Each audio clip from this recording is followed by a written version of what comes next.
जय हिंद दोस्तों। Daily current affair के सेशन में आपका बहुत बहुत स्वागत है। उम्मीद होगी कि जीवन का आनंद ले रहे होंगे और खूब लगन का माहौल ले रहे होंगे। तो करंट अफेयर, ऐसा करंट अफेयर जिसमें कि उत्तर प्रदेश यानी स्टेट के साथ साथ हम सेंट्रल और अगर देखा जाए तो इंटरनेशनल सभी घटनाओं को कवर कर रहे हैं।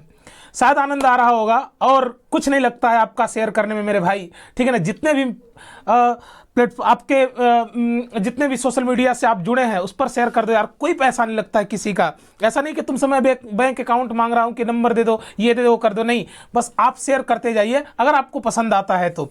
चलिए शुरू करते हैं आज की कहानी। और जबरदस्त करंट अफेयर है, दसों के दसों। तो पहले एक चक्कर पूरे देख लेते हैं कि क्या क्या आज की घटनाएं हैं, ठीक है ना। इसके बाद हम इस पर जो लिंकिंग है, इसकी जो पकड़ है, इसकी जो कमर को तोड़ना है ना, कमरिया तोड़ देंगे इसका, एकदम तहस नहस कर देंगे ऐसे प्रश्नों का। देखना जज्बे और जुनून के साथ। तो शुरू करते हैं हेडलाइंस।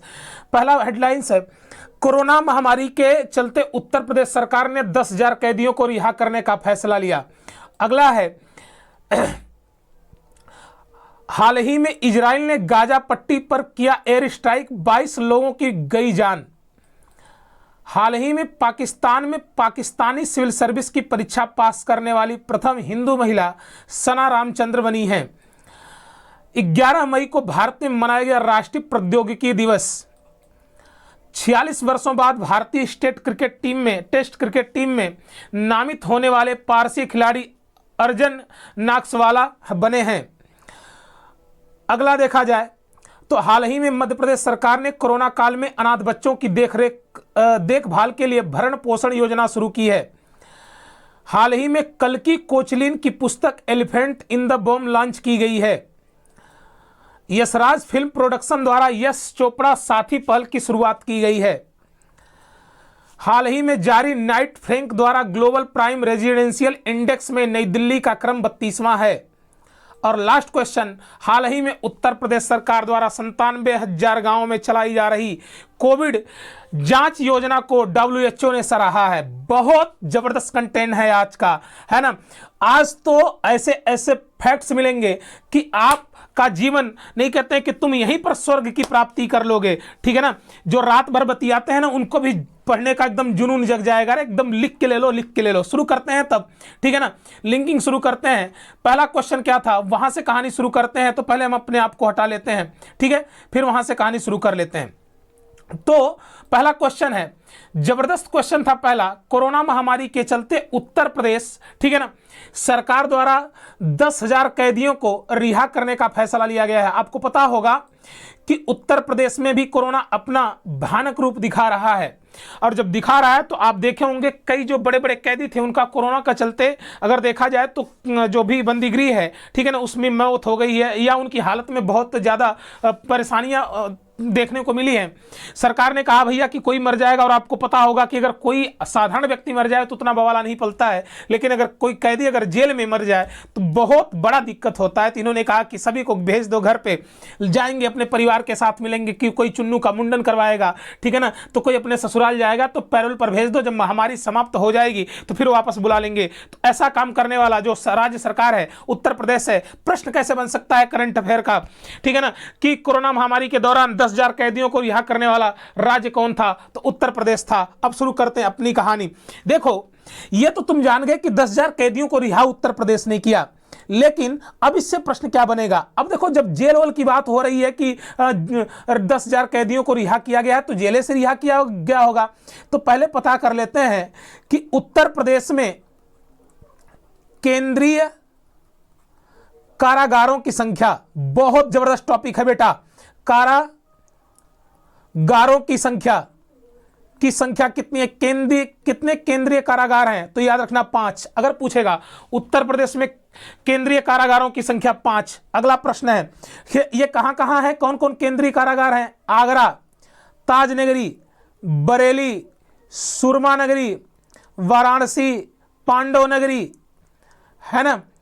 इसके बाद नैनी और फतेहगढ़, ठीक है ना, फतेहगढ़। यहां पर आप देखेंगे कि 5 जिला केंद्रीय कारागार हैं।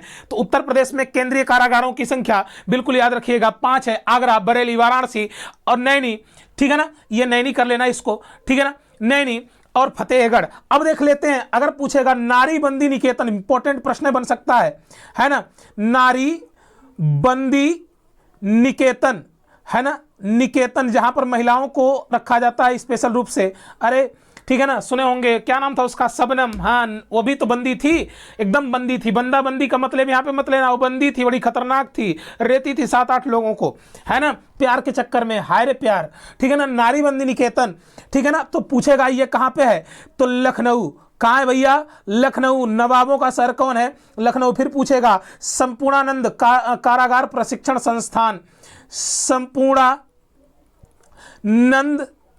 कारागार प्रशिक्षण संस्थान, ठीक है ना, ये भी कहां पे है, तो यह भी याद रखना, यह भी कहां है, लखनऊ में है। तो मेरे लालों, मेरे भाइयों, ये मिल गया लखनऊ। अब लखनऊ को हम छोड़ कैसे दें, मलिहाबादी आम लखनऊ में है, लखनऊ आम नगरी है, गोमती नदी के किनारे है, उत्तर प्रदेश की राजधानी है, लेकिन उससे भी ज्यादा मिलेगा क्या। अब शुरू करते हैं हम अपनी जबरदस्त तकनीकी। ये देखो तकनीक नंबर पहला, एक जिला एक उत्पाद, चिकनकारी एवं जरी एवं जरदोजी, एक जिला एक उत्पाद है उत्तर लखनऊ का। फिर पूछेगा एशिया का प्रथम डीएनए बैंक कहां है, एशिया का प्रथम डीएनए बैंक कहां पे है, तो याद रखना एशिया का प्रथम डीएनए बैंक कहां है, ठीक है ना, तो आपका लखनऊ में है। और डीएनए की खोज कौन किया था, वाटसन और क्रिक ने किया था। फिर पूछेगा लाल बहादुर शास्त्री गन्ना संस्थान, ठीक है ना, लाल बहादुर शास्त्री, अरे वही बहादुर शास्त्री है, ठीक है ना, बहादुर शास्त्री गन्ना संस्थान, ये कहां पे है, तो ये भी लखनऊ में है। फिर आपसे पूछेगा कला एवं शिल्प विद्यालय, ठीक है, कला एवं शिल्प विद्यालय कहां पे है, तो याद रखना यह भी कहां पे है, लखनऊ में। तो हम बात कर रहे थे कि कोरोना महामारी के चलते उत्तर प्रदेश के कारागारों से 10,000 सैनिकों को रिहा करने का ये एक शिफ्ट में किया जाएगा, पैरोल पर इनको भेजा जाएगा। तो मैंने कहा यहीं से लिंकिंग कर लेते हैं, और मैंने इसका तहस नस करने का एकदम जुनून बनाया था, और मैंने कर भी दिया। उत्तर प्रदेश में केंद्रीय कारागारों की संख्या, ठीक है ना, पूछेगा तो 5 जिला कारागारों की संख्या 57, आगरा, बरेली, वाराणसी, नैनी और फतेहगढ़, ये 5 केंद्रीय कारागार है। नारी बंदी निकेतन कहाँ है, लखनऊ। संपूर्णानंद कारागार कहाँ पे है, प्रशिक्षण संस्थान कहाँ पे है, लखनऊ। लखनऊ का एक जिला एक उत्पाद, चिकनकारी, जरी और जरदोजी। एशिया का प्रथम डीएनए बैंक कहाँ है, लखनऊ। लाल बहादुर शास्त्री जो गन्ना संस्थान है वो कहाँ है, लखनऊ। कला एवं शिल्प विद्यालय कहाँ है, लखनऊ। लखनऊ को और भी चाहे तो जोड़ सकते हैं, लेकिन समय की पाबंदियां हैं, सब कुछ देख के चलना है। चलते हैं अगले क्वेश्चन की तरफ और देखते हैं कि अगला क्वेश्चन किस तरीके से हमारा स्वागत करने वाला है। तो हम भी इसका स्वागत करेंगे, हम भी मानेंगे नहीं। हाल ही में इजराइल, बहुत जबरदस्त प्रश्न है, हम इस पर एक वीडियो पर्सनल लाने वाले हैं। इजराइल और फिलिस्तीन के बीच में जो युद्ध हो रहा है, अभी करंट में आज का न्यूज है कि इजराइल सेना ने फिलिस्तीनी जो जगह है वहां पर आप देखेंगे तो कई बार आक्रमण कर रहे हैं लोग। तो आखिर ये इजराइल जो यहूदी राष्ट्र है, ठीक है ना, वो इजराइल, वो यहूदी जो कि थर थर कांपते थे किससे, हिटलर से, वे लोग आज इतने खूंखार क्यों हो गए। और आखिर जो इजराइल और फिलिस्तीन के बीच में विवाद है वो किस चीजों को लेकर विवाद है, आज हम इसी पर वीडियो बनाएंगे, ठीक है ना। कल तक ये वीडियो आपको मिल जाएगी, इजराइल का उदय और इजराइल और फिलिस्तीन का विवाद, ठीक है ना, बहुत जबरदस्त टॉपिक होगा। तो प्रश्न है, हाल ही में इजराइल ने गाजा पट्टी पर किया एयर स्ट्राइक, 22 लोग की गई जान। तो इजराइल ने एक गाजा पट्टी जो जगह है, मतलब कि एक देश है, आप देखेंगे तो फिलिस्तीन के बगल में है, और इन इजराइल हो फिलिस्तीन हो इनके बीच में बस एक ही जगह के लेके झगड़ा होती है, वो है जेरूसलम। वहां को लेके झगड़ा होती है। अब क्यों झगड़ा होती है, खैर अगर यहाँ पर इस बात को कवर करेंगे तो काफ़ी बृहद चर्चा हो जाएगी, समय ज़्यादा लगेगा। और हम करंट की बात कर रहे हैं तो इसमें ज़्यादा मतलब स्टैटिक्स को जोड़ लें तो अच्छी बात है, बाकी वो चीज़ को जोड़ना नहीं चाहेंगे। बाकी मैं इस कहानी को अगले वीडियो में लेके आऊँगा, इजराइल फिलिस्तीन की लड़ाई को। तो इजराइल ने गाजा पट्टी नामक एक देश पर, छोटा सा देश है, गरीब देश है, वहाँ पर एयर स्ट्राइक कर दिया है, जिसमें 22 लोगों की जान गई है, जिसमें आप देखेंगे 9 बच्चे हैं, ठीक है ना। तो 9 बच्चों की जान गई है। तो याद रखिएगा, हाल ही में प्रश्न बन सकता है, इजराइल ने एयर स्ट्राइक किया, कहां पर किया, गाजा पट्टी पर, कितने लोग मारे गए थे, तो 22 लोग मारे गए थे, ठीक है ना। अगला प्रश्न देख लेते हैं। अगला प्रश्न है, हाल ही में पाकिस्तान, बहुत जबरदस्त प्रश्न है, और ऐसा प्रश्न कभी कभी पूछ के भी नहीं आता है, लेकिन परीक्षा में तो एकदम तरई की तरह दिखाई देता है, तरई की तरह। और जब तरई की तरह दिखाई देता है ना, तो तुम सब अपना सर पीटने लगते हो। लेकिन कुछ लोग तो फिर भी वही होते हैं कि जब अपने गर्लफ्रेंड से मिलने गए होते हैं तो उसी पल को याद कर लेते हैं, इस प्रश्न के दौरान भी। कोई बात नहीं, ऐसे लोग तो मुर्दे के समान है, ऐसी बात ही मैं नहीं करता। ठीक है, हाल ही में पाकिस्तान में पाकिस्तानी सिविल सर्विस की परीक्षा पास करने वाली प्रथम हिंदू महिला सना रामचंद्र, बहुत इंपॉर्टेंट टॉपिक है कि पाकिस्तान में पहली बार कोई महिला, हिंदू महिला, ठीक है ना, जो कि आप देखेंगे कि पाकिस्तान अपने को एक इस्लामिक राष्ट्र घोषित कर चुका है, जहां पर 26% से हिंदू घट के 2.1% तक करंट डेट अपडेट मैं बता रहा हूं आपको आ चुके हैं। वहां पर एक महिला, इतने संघर्षों के बावजूद क्या माहौल होगा वहां पर आप जानते ही होंगे, रोज देखेंगे कि हिंदुओं की लड़कियों को उठा लिया जाता है, तमाम प्रकार के आपराधिक घटनाएं वहां पर देखने को मिलती हैं। और उस माहौल में एक लड़की जो कि सना रामचंद्र है, उसने पाकिस्तानी सिविल सर्विस की परीक्षा पास की है, यह बहुत बड़ी बात है। तो याद रखिएगा, पाकिस्तानी सिविल सर्विस परीक्षा पास करने वाली प्रथम हिंदू महिला कौन बनी है? सना रामचंद्र। अब देखो, पाकिस्तान की बात आ गई। अब पाकिस्तान में हम एक चीज और करंट अफेयर बनाए हैं कि पाकिस्तान में जितने हिंदू पहली बार निर्वाचित हुए, चाहे किसी भी चीज को लेकर, हम उसको पूरा कवर कर लेते हैं। तो शुरू करते हैं अंताक्षरी लेकर हरि का नाम शुरू करते हैं। देखो, अगर पूछेगा प्रथम हिंदू, बहुत इंपॉर्टेंट प्रश्न है बेटा, हिंदू चीफ जस्टिस, मुख्य न्यायाधीश, प्रथम हिंदू मुख्य न्यायाधीश, पाकिस्तान की बात कर रहे हैं, न्यायाधीश, उनका नाम है राणा भगवान दास। राणा भगवान दास, याद रखना, वो भगवान दास नहीं जो अकबर के दरबार में रहते थे। अगला प्रश्न है क्रिकेटर, हिंदू क्रिकेटर दो लोग हैं, आपको मिलेंगे। एक का नाम है दानिश कनेरिया, अभी हाल ही विवादों में थे साल भर पहले, दानिश कनेरिया। इसके बाद अनिल दलपत, बहुत जबरदस्त कंटेंट आपको प्रोवाइड करा रहे हैं मेरे लालों। अगला देख लेते हैं, अगर पूछेगा एशियन गेम में के भीतर ब्रांज मेडल जीतने वाला पहला हिंदू, लिख लेना, पाकिस्तान की तरफ से बात हो रही है। एशियन गेम में ब्रांज मेडल जीतने वाला पहला हिंदू नाम है नवीन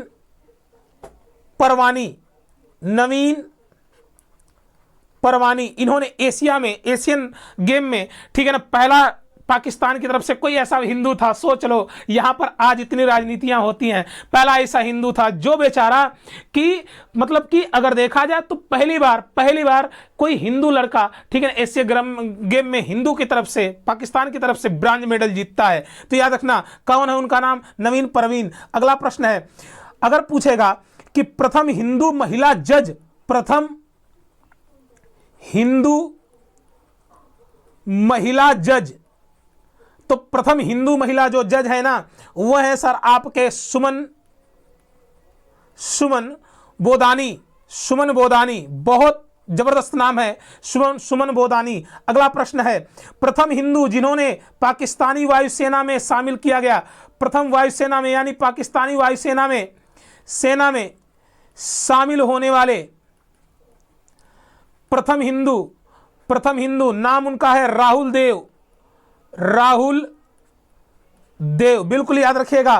फिर अगर पूछेगा कि प्रथम हिंदू महिला पुलिस अफसर, बहुत इंपॉर्टेंट प्रश्न है, प्रथम हिंदू महिला पुलिस अफसर, बहुत बड़ी बात है कि देख लो कितनी अजीब बात है साहब, है ना। प्रथम हिंदू महिला अफसर, हमारे यहाँ तो राष्ट्रपति तक, हमने प्रधानमंत्री तक लोगों को पहुंचा दिया साहब। ये हमारी एकता है, ये हमारी धर्मनिरपेक्षता है। ये क्या जाने धर्मनिरपेक्षता का मतलब क्या है, गरीब है सब, ये आज भी गरीब है सब। तो प्रथम हिंदू महिला पुलिस अफसर का नाम है पुष्पा कुमारी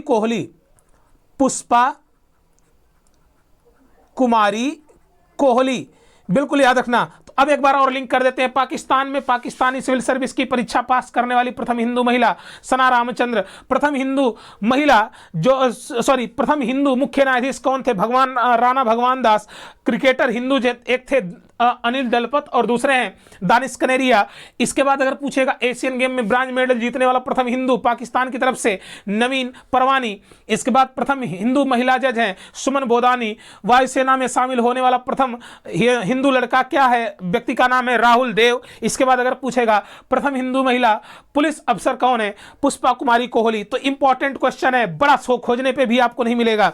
अभी हाल ही में पाकिस्तान थोड़ा सा, एक नहीं कहते हैं कि छोटा मोटा इनाम भी पा जाते हैं लोग, तो बड़ी बड़ी चीजें लिख देते हैं। आपको पता होगा कि जो पाकिस्तानी क्रिकेट टीम का कप्तान है बाबर आजम, है ना, बाबर आजम, वही बाबर का ये वंशज होगा जिस बाबर ने भारत को लूटा था। तो बाबर आजम, इसको अप्रैल मतलब आईसीसी ने अप्रैल माह का सर्वश्रेष्ठ क्रिकेटर घोषित किया है, ठीक है ना। तो बाबर आजम का एक करंट अफेयर का क्वेश्चन है, बाबर आजम को, ठीक है ना, अप्रैल माह का सर्वश्रेष्ठ क्रिकेटर घोषित किया गया है आईसीसी द्वारा। तो उम्मीद है कि क्वेश्चन आपको पसंद आया होगा। आगे की तरफ देखते हैं कि अगला क्वेश्चन किस रूप में हमारा इंतजार करता है।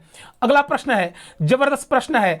11 मई को भारत में मनाया गया राष्ट्रीय प्रौद्योगिकी दिवस। कितना जबरदस्त कंटेंट है और क्वेश्चन है। प्रश्न पूछ सकता है कि भारतीय प्रौद्योगिकी दिवस कब मनाया जाता है।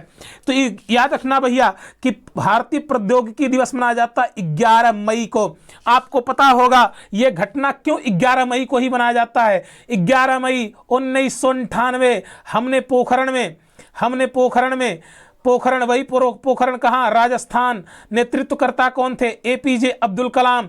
और उस समय प्रधानमंत्री कौन थे, अटल बिहारी वाजपेयी। हमने भारत को मतलब कि ये विश्व को यह दिखा दिया कि भारत अब वह देश नहीं है जो कि चुटपुटिया और काक के पड़ाके से डर जाए। हमारे पास, हमने एक परमाणु परीक्षण तो किया ही था, लेकिन 1998 में हमने कई परमाणु परीक्षण कर दिए और पाकिस्तान बेचारा एकदम सदमे में आ गया था कि कुछ लग रहा है फोड़ रहे हैं, सब बढ़िया चीज फोड़ रहे हैं, और हमने विश्व को दिखा दिया। हम मानते हैं कि इस परमाणु परीक्षण के बाद हमारा विश्व के साथ रिश्ता खराब हुआ था, कोई बात नहीं है, रिश्ते बनते और बिगड़ते रहते हैं, लेकिन देश और राष्ट्र सर्वोपरि होना चाहिए। तो 11 मई इसीलिए घोषित किया गया क्योंकि हमारे 1998 में पोखरण में एपीजे अब्दुल कलाम के नेतृत्व में अटल बिहारी वाजपेयी की सरकार थी, ठीक है ना, परमाणु परीक्षण किया गया था। अब यहां पर प्रश्न पूछ सकता है कि इसकी थीम क्या है, प्रश्न देगा जरूर। आजकल थीमें तो पूछ रहा है, जब थीम देगा तो इसका थीम का नाम है साइंस एंड टेक्नोलॉजी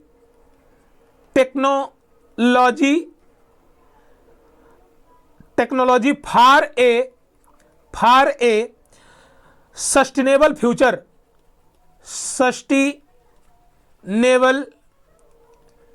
फ्यूचर।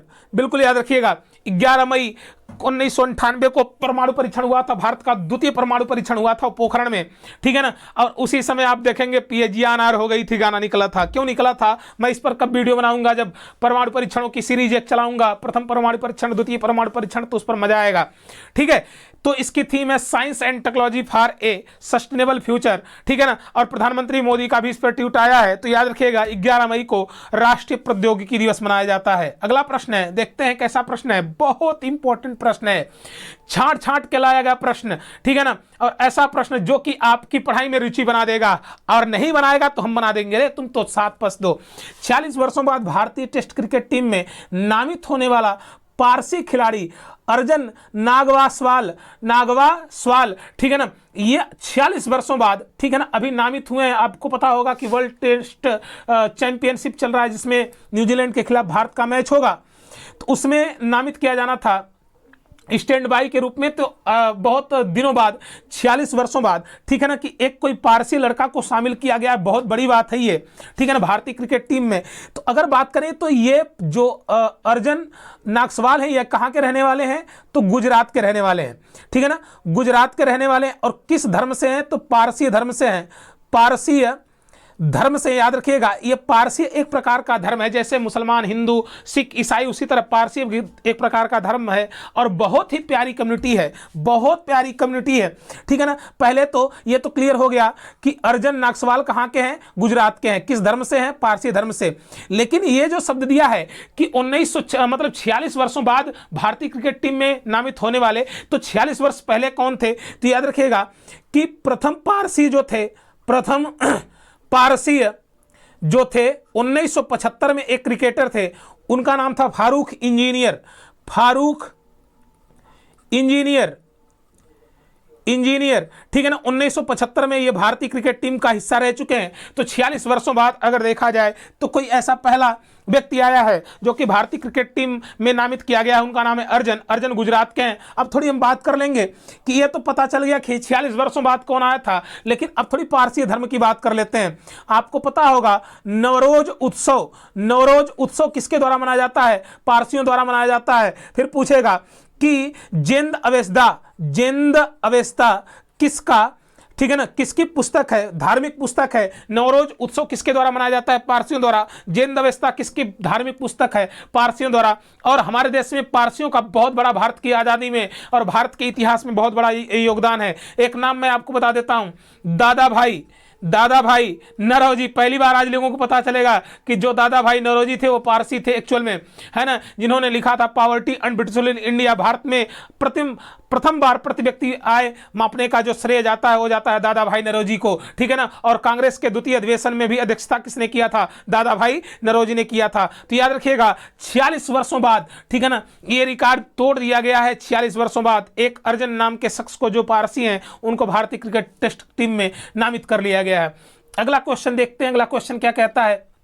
हाल ही में मध्य प्रदेश सरकार ने कोरोना काल में अनाथ बच्चों की देखभाल के लिए भरण पोषण योजना, बहुत जबरदस्त प्रश्न है, बहुत जबरदस्त प्रश्न है। वैसे तो मध्य प्रदेश एक ऐसा राज्य है कि जब आप इसे स्टैटिक्स जीके पढ़ते हैं ना, तो एक ऐसा राज्य कि इसके स्टैटिक्स जीके का कोई अंत ही नहीं है। एक तीर्थस्थल से लेकर त्योहार तक, ठीक है ना, आप पढ़ते जाएंगे, लेकिन हम करंट आज यहां पर कवर करेंगे। तो पहली बात याद रखना कि भरण पोषण योजना अनाथ बच्चों के लिए लागू करने वाला, जो चलाने वाला राज्य कौन सा है? तो आपका है मध्य प्रदेश, ठीक है ना। तो मध्य प्रदेश भरण पोषण योजना अनाथ बच्चों के लिए कोरोना काल में, ताकि आपको पता होगा उनका कोई गार्जियन नहीं होता, उनकी तो सरकार ही गार्जियन होती है, ठीक है ना। तो भरण पोषण योजना अनाथ बच्चों के लिए सरकार, मध्य प्रदेश सरकार ने शुरू किया है। अब हम मध्य प्रदेश को एक एक्चुअल के रूप में कवर कर लेते हैं कि मध्य प्रदेश क्या है, किस रूप में है। तो शुरू करते हैं। पहला, चरण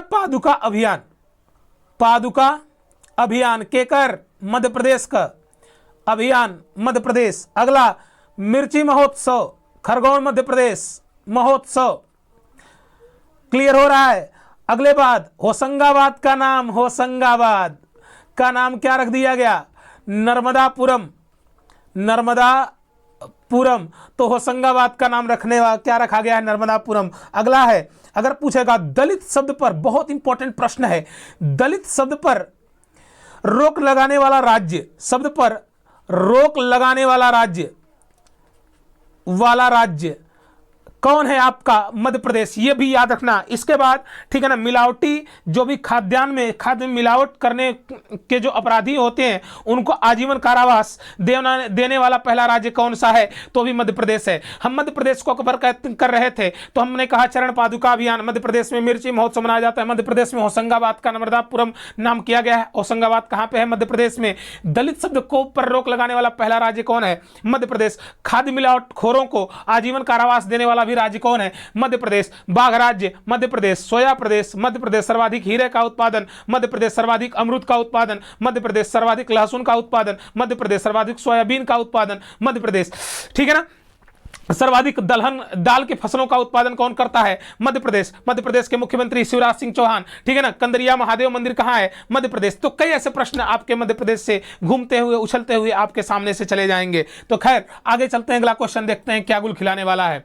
अगला क्वेश्चन का कहत रे, बड़ा जबरदस्त प्रश्न है भाई साहब। ये तो पूरा जिंदगी लेने वाला है प्रश्न, बहुत जबरदस्त प्रश्न है। हाल ही में कल्कि कोचलिन की पुस्तक elephant in the bomb launch किया गया है। बहुत बढ़िया। अभी एक चीज, हमारा प्रश्न क्या बनेगा, पहले ऊपर आ जाते हैं। देखा, प्रश्न ही बनी कि एलिफेंट इन द बॉम्ब किसकी पुस्तक है? तो बिल्कुल बता देना, अखिया मून के बता देना कि कल्कि कोचलिन की पुस्तक है। एक लेखक है, उनका नाम है एलिफेंट इन द बॉम्ब। तो भाई साहब इतने से तो हम मानेंगे नहीं कि हम एलिफेंट इन द बॉम्ब पढ़ लें और जीवन का आनंद ले लें। नहीं, अब शुरू करते हैं।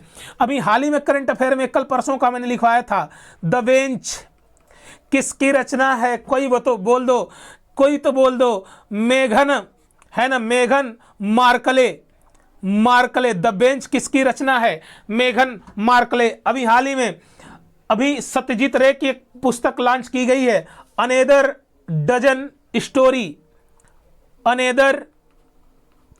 Dozen story, another dozen story, Satyajit Ray, Jit रे, अरे बिल्कुल फिल्म कलाकार थे ये।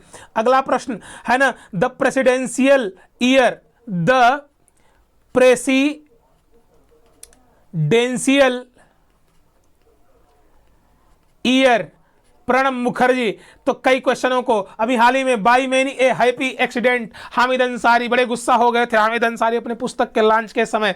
तो कई प्रश्न आपके सामने से उछलते कूदते हुए चले जाएंगे, तो प्रश्नों को आप रिवीजन करते रहिए। और मैं फिर कहूंगा कि अगर आप हमसे करंट अफेयर का 1 घंटा या 40 मिनट या 30 मिनट का जो भी सेशन लेते हैं, मैं फिर बोलूंगा कि आपको दिन भर पढ़ने की आवश्यकता नहीं है, आपका कई क्षेत्रों से स्ट्रेटेजी के करंट अफेयर क्लियर हो जाएगा।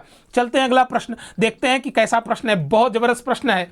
यशराज फिल्म प्रोडक्शन द्वारा यश चोपड़ा साथी पहल की शुरुआत की गई है। आपको पता होगा कि कोरोना काल में कई ऐसे कलाकार हैं जो कि सब्जी बेचने पे मजबूर हो जाते हैं। क्या करेंगे, कमाई है ये नहीं है साहब, भारत में पैसा खत्म हो रहा है धीरे धीरे। जिनके पास जो था कुछ समय तक उससे खर्चा चला रहे हैं, बाकी सब पैसा खत्म हो रहा है। तो कहीं ना कहीं जो यश राज फिल्म प्रोडक्शन है, आपको पता होगा कि यहाँ से फिल्म प्रोडक्शन है एक संस्था है। तो ये जो इनके जो लेबर थे जो कि 60 वर्ष की उम्र पार कर चुके थे, इन्होंने कहा कि हम उनको भूखे मरने नहीं देंगे, उनको जो समस्या है उनमें हम उनकी सहायता करेंगे। तो उसीलिए यशराज फिल्म प्रोडक्शन ने यश चोपड़ा साथी पहल की शुरुआत की है। इसमें आप देखेंगे कि जो भी इनके वर्कर हैं, ठीक है ना, उनको 60 वर्ष जो पार है उनको 5,000 रुपये महीने दिया जाएगा, और मतलब कि पूरे महीने का राशन भी दिया जाएगा, राशन के साथ साथ 5,000 रुपये भी दिया जाएगा। यानी कि ये जो पहल है सराहनीय पहल है कि अगर आपके जो वर्कर हैं, अगर मतलब कि जब आपके साथ अच्छे समय है तो आपका काम कर रहे हैं, मानते हैं हम कि पैसा लेते हैं आपसे, लेकिन काम तो आपका होता है। तो यह जरूरी है कि मजबूरी के समय इस विपत्ति की घड़ी में आप उनका सहयोग करें। तो यशराज फिल्म प्रोडक्शन द्वारा, याद रखिएगा, ठीक है ना। अब यहां पर पूछ सकता है कि वर्तमान में यशराज फिल्म प्रोडक्शन का मालिक कौन है, ठीक है ना। यशराज फिल्म प्रोडक्शन का मालिक कौन है, तो याद रखिएगा इसके मालिक हैं आदित्य चोपड़ा। कौन भैया, आदित्य चोपड़ा जो हैं यशराज फिल्म प्रोडक्शन के मालिक हैं, ठीक है ना। इसके तहत 5,000 रुपये का प्रावधान किया गया है और पूरे महीने भर का राशन दिया जाएगा, ठीक है। तो क्वेश्चन समझ में आ गया होगा, ठीक है ना। अगला प्रश्न देखते हैं। अगला प्रश्न है, हाल ही में जारी नाइट फ्रैक द्वारा ग्लोबल प्राइम रेजिडेंशियल इंडेक्स में नई दिल्ली का क्रम 32वां है। एक इंडेक्स जारी किया गया है हाल ही में, ठीक है ना। उसमें विश्व में कई देशों के शहरों को लेकर जारी किया गया, तो उसमें नई दिल्ली का जो क्रम है, ठीक है ना, वो 32वां है। इसमें मुंबई का क्रम जो है, मुंबई का क्रम 36वां है, ठीक है। इसके बाद अगर पूछेगा बेंगलुरु का क्रम कितना है, अंतरिक्ष शहर जिसके कहते हैं, बेंगलुरु का जो क्रम है वो 40वां है। तो प्रथम स्थान किसका है भैया, प्रथम स्थान है आपका बहुत इंपॉर्टेंट शहर है शेनजेन। ये कहाँ का शहर है भैया, चीन का। और अंतिम स्थान यानी सबसे खराब प्रदर्शन किसका है, तो सबसे खराब प्रदर्शन है यूनाइटेड किंगडम का, सबसे खराब प्रदर्शन है। तो याद रखिएगा, प्रश्न पूछ सकता है, हाल ही में जारी नाइट फ्रैक द्वारा ग्लोबल प्राइम रेजिडेंशियल इंडेक्स में नई दिल्ली का क्रम चौथा है 32वां, मुंबई का क्रम चौथा है 36वां, बेंगलुरु का क्रम चौथा है 40वां। प्रथम स्थान किसका है, शेंजेन चीन का, और सबसे खराब प्रदर्शन किसका है, यूनाइटेड किंगडम का। अब यहाँ पर और मैंने प्रश्न को कवर किया है, प्रश्न को याद कर लेते हैं यहीं पर। अगर आपसे पूछेगा नाइट फ्रैक इंडिया के अध्यक्ष कौन है, नाइट फ्रैक इंडिया के अध्यक्ष कौन है, तो याद रखिएगा शिशिर बैजल नाइट फ्रैक इंडिया के अध्यक्ष है। इसके बाद अगर पूछेगा, ठीक है ना, कि इसका मुख्यालय, सॉरी यहाँ पर ये जो अंतिम है ना वो डेनमार्क है, मैं भूल गया हूं, डेनमार्क। और जो अगर पूछेगा नाइट फ्रैक इंडिया का जो मुख्यालय है, ठीक है ना, मुख्यालय वो कहाँ पे है, वो है आपका यूनाइटेड किंगडम। इसके बाद अगर पूछेगा कि इसकी स्थापना कब की गई थी, इसकी स्थापना कब की गई थी, 1986 में की गई थी। इस बात को याद रखिएगा, ठीक है ना। तो मैं एक बार से फिर से इस प्रश्न को, क्योंकि प्रश्न थोड़ा सा कठिन है, नाम लेने में दुख होगा आपको। तो हाल ही में जारी नाइट फ्रैक द्वारा global prime time residential index में नई दिल्ली का क्रम 32वां है, ठीक है ना, मुंबई का क्रम 36वां, बेंगलुरु 40वां।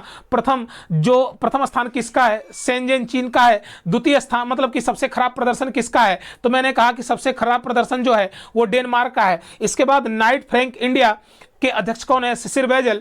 इसका मुख्यालय कहाँ है, यूनाइटेड किंगडम, और इसकी स्थापना कब हुई थी, 1986 में। अगला प्रश्न देखते हैं। अगला प्रश्न बहुत जबरदस्त प्रश्न है, आप लोगों के बीच कूदता हुआ जाता हुआ बाउंड्री लाइन के बाहर ये 4 रन का चौका। हाल ही में उत्तर प्रदेश सरकार द्वारा 97,000 गाँव में चलाई जा रही कोविड योजनाओं को WHO ने सराहा है। आपको पता होगा, मैंने करंट अफेयर में कवर भी किया था कि उत्तर प्रदेश सरकार 5 मई से लेके 9 मई के बीच गांव-गांव में जो 97,000 गांव हैं उसमें स्वास्थ्य कर्मी जाएंगे, जिन मतलब कि वो मतलब कि चाहे जिस माध्यम से घर घर संपर्क करें या कहीं स्टॉल लगा के, ठीक है, जिनको ये लगता है कि कोविड मतलब कि उनके ऊपर इफेक्ट है तो जाके वहाँ पे अपना चेक करवा सकते हैं। अगर कोविड उनको है तो वो उनको क्या मतलब कैसे रहना है, किसका सेवन करना है, क्या काम करना है, उनको दिशा निर्देश दिया जाएगा और उनको मेडिसिन किट भी दिया जाएगा। तो कहीं ना कहीं ये योजना 9 तारीख तक चलने वाली थी, लेकिन अब 9 से बढ़ा के 2 दिन और बढ़ा दिया गया, 11 तक चलने वाली है।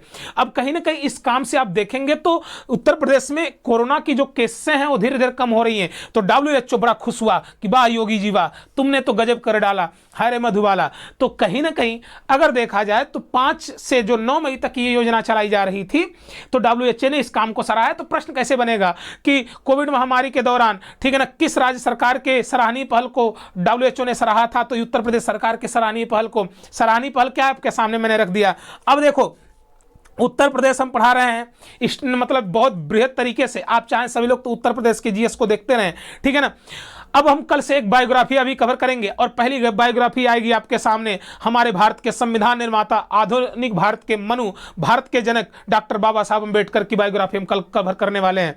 और याद रखना कि अगर आप बाबा साहब डॉक्टर भीमराव अम्बेडकर को अपना आइडियल मानते हो और आप मानते हो कि नहीं उनके वजह से ही भारत का संविधान है, तुम्हारे पास एक अधिकार है, तो उस वीडियो को इतना ज़्यादा से ज़्यादा शेयर करना कि एक रिकॉर्ड बन जाए। तो हाल ही में उत्तर प्रदेश सरकार द्वारा जो 97,000 गाँव में चलाई जा रही कोविड योजना को WHO ने सराहा है। तो WHO को देख लेते हैं। WHO वर्ल्ड हेल्थ ऑर्गेनाइजेशन है ना, स्थापना 7 अप्रैल का महीना 1948 में कर स्थापना भइल भैया।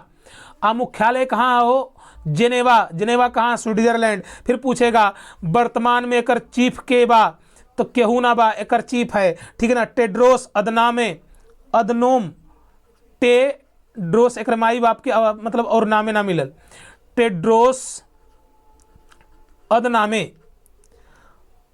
है ना, टेड्रोस अदनामे वर्तमान में इसके चीज है। बुढ़वा नहीं आता, चश्मा लगा के देखे होगे, आता है जब तो सुबह समाचार लेके आता है, ठीक है। तो उम्मीद होगा कि क्वेश्चन आपको क्लियर हो गया होगा, ठीक है ना। तो आज के लिए अगर वीडियो पसंद आता है बच्चे तो थोड़ा सा मेहनत करो यार, लोगों तक पहुंचाओ और जबरदस्ती पहुंचाओ, ठीक है ना, उन्हें देखने को मजबूर कर दो आप। तो आज के लिए इतना ही। जय हिंद, जय भारत।